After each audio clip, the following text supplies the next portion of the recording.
Saúde é coisa séria e não dá para descuidar. Muitas vezes o que seria um probleminha pode se transformar num problemão se a gente descuidar. Trago como exemplo a necessidade da limpeza diária dos cascos. Em seguida a gente explica por quê. Rede arrebenta e sem descer do cavalo, o ginete improvisa e segue a prova. Raciocinei e consegui apresentar, né? E você sabia que os potrinhos, desde pequenos, têm identidade? É um pouco diferente dessa daí, mas tem. O que é a resenha gráfica? É onde ele faz todas as manchas particulares que aquele animal tem. E os vídeos que você manda pra gente? Você na TV. Então, gostou? Fica por aí. A Associação Brasileira de Criadores de Cavalos Crioulos. Há 87 anos, selecionando bons cavalos. Casco é uma estrutura difícil de uma pessoa leiga como a gente avaliar a olho nu. Portanto, se observar qualquer desconforto, mudança na andadura do animal, é importante chamar um veterinário.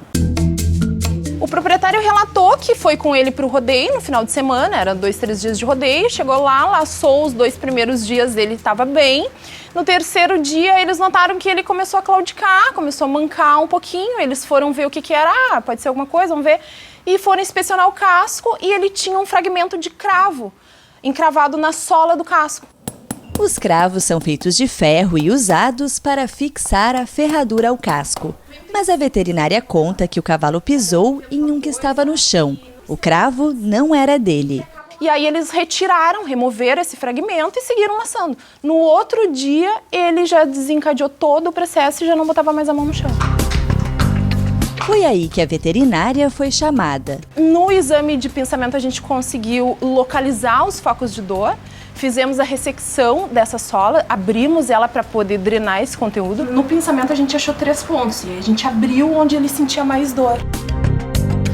Mesmo após o primeiro atendimento, o cavalo não apresentava melhora. A dor era progressiva, a dor aumentava e nunca diminuía, nem com medicação.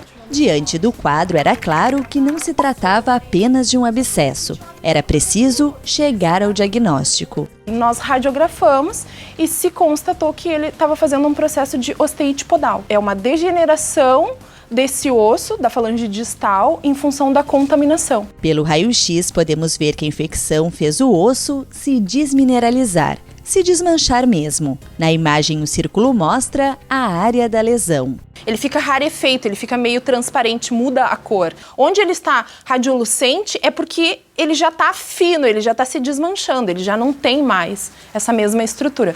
Com o osso fraco, aumentam as chances de fratura. Foi preciso tomar todas as medidas cabíveis para o quadro não se agravar. A gente usou também perfusão regional, que é uma forma de mandar antibiótico só para aquela região específica. Uma vez que o antibiótico sistêmico nessas regiões de casco, ele não chega na quantidade que a gente precisa. Daqui a pouco a gente mostra o tratamento e como o cavalo está 60 dias após a lesão. Enquanto isso... Pomerô de Santa Catarina. Cenário da 16ª prova do movimento à la renda da cabanha Mapuche. Ponto de partida da modalidade no país. Crianças, gente que se fizeram com essa prova, que começaram de zero, né, só com a nossa ambição de querer fazer prova, né? É lindo isso, sabe? Contrariando a previsão do tempo, o sábado se manteve seco, pelo menos até a noite chegar. Aí o mundo desabou. Chuva torrencial na apresentação das categorias profissional B e A. Um pouco mais complicado encarar a pista molhada. Bem mais complicado, né? Na arquibancada, as esposas torcem pelos irmãos Souza. Marciel é o atual campeão na categoria profissional B e Marcelo, tricampeão na A. Apesar da pista estar encharcada, o ginete não se assusta. É muito importante treinar em solo bom, mas tu não vai escolher a condição climática que tu vai correr fora de casa. Eu gosto de botar meus cavalos debaixo de chuva para eles encararem a pista, encararem prova, encararem solo difícil. Por isso eu mesmo tenho que trabalhar e trabalho debaixo de chuva também, quando preciso. Mas o inesperado acontece e uma das rédeas de Jequitibá Judá arrebenta. Para não ser desclassificado, ele acomoda ali mesmo, como dá. O regulamento não permite o ginete descer do cavalo e nem trocar a embocadura. Graças a Deus, coloquei o botão de volta e segui a prova. E é um cavalo que eu acredito muito, um cavalo que eu Eu me esmero muito nele. O conjunto termina a prova, mas o resultado não é bom. Marcelo não é o único a enfrentar esse tipo de situação. Este ano, no Bocal de Ouro, Ricardo Vreg fez o à parte com uma rédea só. O importante em situações como essas é não se abalar. Foi o que fez Marcelo. Eu tinha um outro cavalo bom para apresentar depois e raciocinei e consegui apresentar, né? Terminar a prova e apresentar o outro cavalo. Mapuche Rilgueton e Marcelo de Souza classificam para a final de esteio. Terminam a prova em segundo. O primeiro lugar fica com Reinaldo Creuchi e único da Oca. É um cavalo super dócil. Eu trouxe para minha menina apresentar ele no feminino. E resolvi apresentar ele no aberto já quase em cima da hora. E o terceiro com Murilo Testoni e Marujo da Herança Infinita. Vamos conferir agora então quem garantiu vaga para a final do 10º Campeonato Nacional de Movimento à La Rienda, categoria profissional B. Em primeiro lugar, Simone Rocha e Vaidosa da Oca, égua que ela mesma domou. Em segundo, Marcial de Souza, com F rótulo das Areias do Cubatão. Em terceiro lugar, Marcos Ribeiro e Estancieiro da Vila Verde. E assim nos despedimos de Pomerode da Cabanha Mapuche, levando ótimas recordações e muita gratidão pelo carinho com que Santa Catarina nos recebeu. Eu adoro o programa Cavalos Crioulos, eu acompanho desde o início. São praticamente 15 anos agora, né? Esse carinho que você tem pelos animais, que você tem por eles. E assim, eu acredito que você representa muitas pessoas que não conseguem ter esse contato direto com os cavalos. Quando eu te conheci, foi um sonho. E assim, só agradeço por poder assistir vocês. Do nascimento à glória, é longo o caminho de um cavalo. Dia a dia precisa estar forte, equilibrado, bem nutrido. A Supra está presente em todas as fases da vida do cavalo, com um programa de nutrição completo para criação, desenvolvimento, performance. Do nascimento à vitória, a Supra alimenta campeões. Supra, mais do que produtos, resultados. A gente faz um exercício muito simples, que é dar pressão na rédea de dentro e botar a perna de dentro para que ele faça um arco.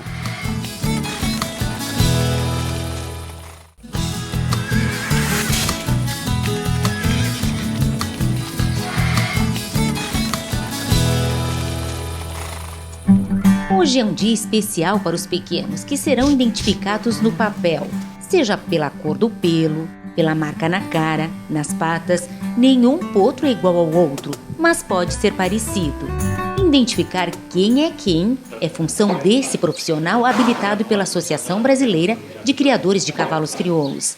São os técnicos que fazem a resenha e preenchem esse pedido de inscrição, onde vai constar o nome do pai, da mãe, o nome do produto, o RP, a data do nascimento, o sexo, os dados do criador perfeitamente e a resenha gráfica realizada pelo técnico na ocasião dessa inspeção. O que é a resenha gráfica? É onde ele faz todas as manchas particulares que aquele animal tem. Os calçamentos, que são as manchas brancas nas patas, redemoinhos ao longo do pescoço, ao longo do corpo e colocar também a pelagem. Na mesma visita técnica é coletado material para o exame de DNA. O DNA é banco de dados em sua generalidade, é feito sempre de todas as fêmeas e machos ao pé que tenham pretensão de ser inteiros. Em outros casos, com comparativo, quando o putrilho está desmamado da sua mãe, ou então existe alguma dúvida quanto ao pai, quanto à mãe ou quanto à idoneidade do animal apresentado. O técnico tem autonomia para fazer o comparativo materno e paterno nessa ocasião. É o primeiro documento de identidade do animal. Em meados de 2012, se eu não estou enganado, eu me deparei com um impulso e vi que esse era o cavalo que poderia fazer a diferença na minha vida. Agenda Crioula. 1º e 2 de junho tem passaporte em Camaquã. Dia 7, o primeiro seminário de rédeas do cavalo crioulo no Áreas Virgínia em Portão. No mesmo evento, etapa final do 16º Campeonato Gaúcho de Rédeas. 8, Movimento à La Rienda em Pozo Redondo. 8 e 9, exposição Passaporte em Igrejinha. Dia 11, remate virtual da Cabanha do Parque. Transmissão, site Prédio Rural. 14, Criolaço em Campo Grande. 20, Classificatória ao Freio de Ouro em Araranguá. E 22, Marcha Internacional da FIC em Jaguarão. Você na TV. Andressa e Arthur adoram a lida. O casal é de Campina do Simão, Paraná. Eles fazem questão de incentivar as sobrinhas Maria Júlia e Maria Yasmin a seguirem o mesmo caminho. Laçadores não abrem mão de um bom rodeio. Além do cavalo, outra paixão são os cachorros. O polaco é companheiro inseparável. Falou em rodeio e lá está um menino pilchado pronto para laçar. Por sinal, os treinos são diários. Gabriel Nunes frequenta a PAI em Brusque, Santa Catarina. Gosta de pescar, estar com os cavalos e montar com o pai. O programa Cavalos Crioulos ele não perde de jeito nenhum. Dizem que fruta não cai longe do pé. Assim como a mamãe Priscila e o papai Fábio, o filho que leva o mesmo nome do pai e do avô, também é louco por cavalos. A família é de Barão de Cotegipe. Com 1 ano e 10 meses, o pequeno Fábio mostra que não tem medo de cavalos grandes. Mas sua companheira inseparável é a Pônei Mel. E olha ele aí, 7 meses atrás, levando ração para ela. Que paixão! Supra, mais do que produtos, resultados. E Estância Vendramin, construindo o futuro com passos firmes. Sem dúvida, Equador de Santa Edviges é um dos grandes reprodutores da raça. O Garanhão de São Lourenço do Sul é pai de cavalos como J.A. Impulso, J.A. Manda-Chuva, J.A. Libertador e Libertador Equador do Parque. Pois é exatamente essa genética campeoníssima que vai estar em cerca de 90% das éguas prenhas do leilão virtual da Cabanha do Parque, dia 11 de junho, às 8h30 da noite, com transmissão pelo site Prédio Rural. A BT Semente, uma égua importante, uruguaiana de Santa Angélica. E a Jangada da Boa Vista, que é uma égua filha do Juqueri do Purunã, na Escarapela de Santa Angélica, também freio de ouro. Então, animais que nós apostamos muito. A Cabanha do Parque é importante frisar também que trabalha com uma genética muito ampla, muito aberta. O nosso catálogo estará sendo disponibilizado no site, Instagram e Facebook da Cabanha do Parque, bem como no site da Macedo Leilões. O Lucas Neri nos escreve de Bagé, Rio Grande do Sul. Ele diz que comprou um cavalo que sempre anda com o pescoço virado para o lado, mesmo ele estando com as rédeas parelhas. Ele pergunta então por que isso acontece e como resolver o problema. Para ajudar nessa questão, eu estou com o Gabriel Marte, que é ginete do freio de ouro. O que a gente pode explicar para ele? Bom, Lucas, assim, provavelmente esse problema não seja um problema tão grave. Se esse teu animal anda com a cabeça torta e com as rédeas parelhas, ele está tensionando uma rédea mais que a outra. Então a gente faz alguns exercícios de flexionamento, alguns exercícios bem básicos para a gente ensinar ele a andar com a cabeça reta. A gente faz um exercício muito simples, que é dar pressão na rédea de dentro e botar a perna de dentro para que ele faça um arco. No momento que ele faz um arco, tu dá a recompensa para ele sair para frente. Vamos dizer que o teu animal esteja com a cabeça torta para o lado esquerdo. Tu puxa a rédea de dentro, bota a perna do lado de dentro, puxa o bico para dentro. No momento que saiu da perna, fez um arco, tirou toda a tensão do lado, dá a recompensa e solta ele. Anda reto de novo. Assim tu vai fazer várias vezes. Saiu da perna, dá a recompensa. Bota na linha reta de novo. Naturalmente eles começam a ficar com a cabeça reta. Sempre com a espora leve, para que ele tenha sensibilidade na barriga, tensiona a rédea de dentro e sai para frente de novo. Isso é um exercício bem simples de fazer e certamente vai te dar resultado. Certamente tu não vai mais ter problema ter um animal com a cabeça torta. Muita emoção e sorrisos largos marcam a abertura da mostra dos 85 anos de amor ao cavalo crioulo de Wilson Charlat de Souza. Vencedor do primeiro freio de ouro em 1982, ao lado de Taíto Pambaé, reconhecido como ginete do século. A abertura da exposição aconteceu na última quarta-feira na Casa de Cultura Pedro Vaine, em Bagé, e segue aberta para os visitantes. O projeto foi idealizado por Pablo, neto de seu Wilson, que teve o apoio de muita gente. Na galeria, o resgate de importantes momentos da trajetória do ginete. Criadores, amigos e artistas prestaram sua homenagem. Por falar em homenagem, quem também recebeu o carinho de todos foram os amigos de infância de seu Wilson, o criador Walter Moura e Lito Sarmento, um dos idealizadores da prova Bayer Sarmento, etapa importante do freio de ouro.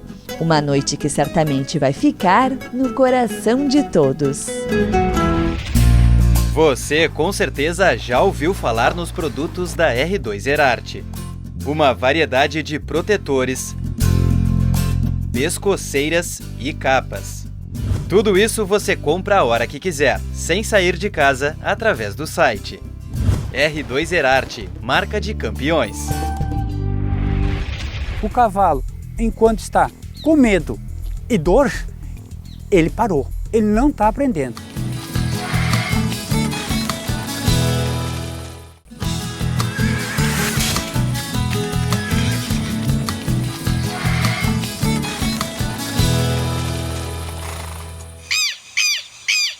É nesta fase, ainda pequenos, que muitos potros descobrem da pior forma que a mão do homem pode ser extremamente agressiva. Daí o receio de muitos cavalos, mesmo depois de adultos, para o toque na cabeça e nas orelhas. E quantos bichos se perde, né? Se perde. Os riscos de machucar um potrinho. Esses nervinhos que é muito sensível num animalzinho desse. O focinho, a nuca, o pescoço. Aqui é um CPU. Não se bate. Não adianta mandar formatar. Vai ficar corrompido. Então não adianta. Aqui é mão. Só mão. Tu está no campo de visão que ele não enxerga. O cavalo tem 3 campos, ângulo morto que se chama. E isso aí poucos domadores hoje sabe que é a linha dos olhos, embaixo do queixo, dos lábios inferiores, e o sabugo da cola, como se diz. Para ele enxergar a tua mão na cola lá, ele tem que fazer um movimentinho de cabeça. Aí sim ele tem, mas tem só 75%. Então, qualquer coisa que tu vai fazer, levar a mão para pegar na altura do peito, vai dar medo. Tu tem que entender que aquele lugar ali, um ângulo morto dele, vai ter uma relação. O cavalo, enquanto está com medo e dor, ele parou. Ele não está aprendendo. Oferecimento Mapuche, Running Horse, o mundo é o limite. E Cabanha Calabaça, há 7 décadas selecionando os melhores. Há poucos meses à frente do núcleo de criadores de cavalos crioulos em Costa da Serra, Evaldo faz planos. Temos um grande desafio que é construir a sede do núcleo em Costa da Serra. E se Deus quiser, chegaremos a bom termo, se não no final da minha gestão, no final da próxima, deveremos ter condições de sediar aqui uma classificatória. Já no momento, as atenções estão voltadas para a exposição Passaporte de Igrejinha. Mais uma chance de garantir vaga para a grande final na Expo Inter. E o programa Cavalos Crioulos estará lá registrando tudinho para vocês.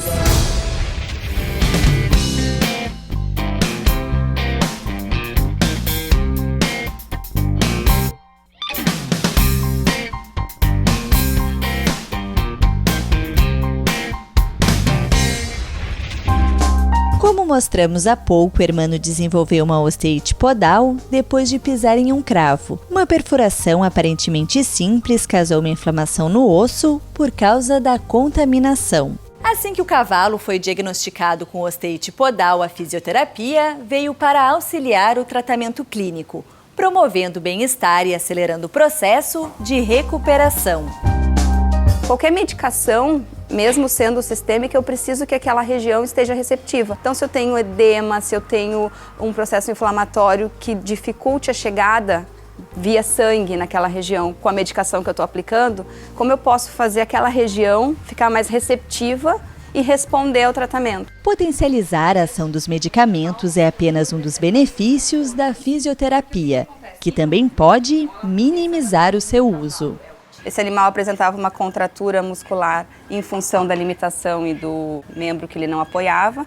Então a gente trabalhou com esse relaxamento através desse equipamento. O estímulo ele vem de uma forma desordenada, então a célula nunca sabe o que ela está recebendo. Então por isso que ela acaba acordando, porque eu estou continuamente estimulando ela de várias áreas. Então a gente usou o infrassom justamente para atuar nessas regiões de contratura, porque eu ia ter que utilizar uma medicação, um relaxante muscular. Então o que eu posso fazer fisicamente, atuar sobre o meu foco, sem precisar que eu sobrecarregue todo o organismo, o fígado. O campo magnético é ótimo aliado no combate à dor. Como já existia o processo degenerativo do osso, eu preciso recrutar cálcio para aquela região, então o campo magnético ele atua também sobre essa necessidade dessa região iniciar um processo de regeneração. O laser é analgésico e anti-inflamatório e foi usado nos tendões. Quem são esses tendões? As inserções dos músculos que ele está usando para contrair, para tirar o peso da mão. Então tem todo um processo inflamatório de realinhamento, inclusive, daquela região. A tendência é a gente... Cada dia que a gente chegava, ele apresentava uma dor, uma contratura diferente em função de toda a retração desse membro, de não apoiar, a sobrecarga da outra mão. Cada dia é preciso tu ir observando e adaptando esse tratamento, esse protocolo à necessidade dele. Passados 60 dias, a infecção foi controlada e o cavalo quase não sente dor. Mesmo assim, é importante manter o local higienizado e fazer curativos regularmente. Todo esse tratamento poderia ter sido evitado com um manejo bem simples. O que é o correto? Saiu da cocheira de manhã, limpa o casco e solta para o piquete. Voltou para a cocheira, revisa o casco e bota para a cocheira. Porque o que provavelmente aconteceu no caso dele? Ele pisou nesse artefato e a gente não sabe há quanto tempo isso estava ali. Só se foi notar quando ele começou a mancar. Em caso de perfuração, a melhor saída é sempre procurar um veterinário. Parece uma coisa simples, mas não é. Tu pode ter um problema irreversível. O cavalo Rusílio ainda não tem previsão de alta. Ele precisa ficar estabulado. A cocheira limita o movimento, ajuda na recuperação, já que a estrutura óssea ainda é muito frágil. Sem falar que o ambiente fechado minimiza as chances de contaminação. Mas é importante que pelo menos uma vez ao dia ele caminhe e estimule as estruturas lesionadas. O confinamento faz o quê? Que aquela estrutura, ela responda e ela cicatrize com aquela demanda. E no momento que o animal vai ser colocado em movimento, ele não está preparado para aquilo. A movimentação controlada em ambientes planos, pequenos, é essa questão de a gente informar para aquela estrutura que ele vai ter aquele grau de amplitude, ele vai ter aquela carga, que a gente não consegue simular se ele fica confinado o tempo todo. Sem falar que os períodos ao ar livre minimizam o estresse. Ele tira o foco daquele processo doloroso e começa a se ambientar. Isso repercute em todo o quadro sistêmico dele. Esse conjunto de tratamento e de atenção, eu acho que favorece a recuperação dele. Então hoje a gente já vê que ele já consegue sair, ele pastar, ele tem uma expressão de bem-estar. Então a gente vai ficando por aqui. Uma ótima semana para todos nós e até mais. Tchau, tchau!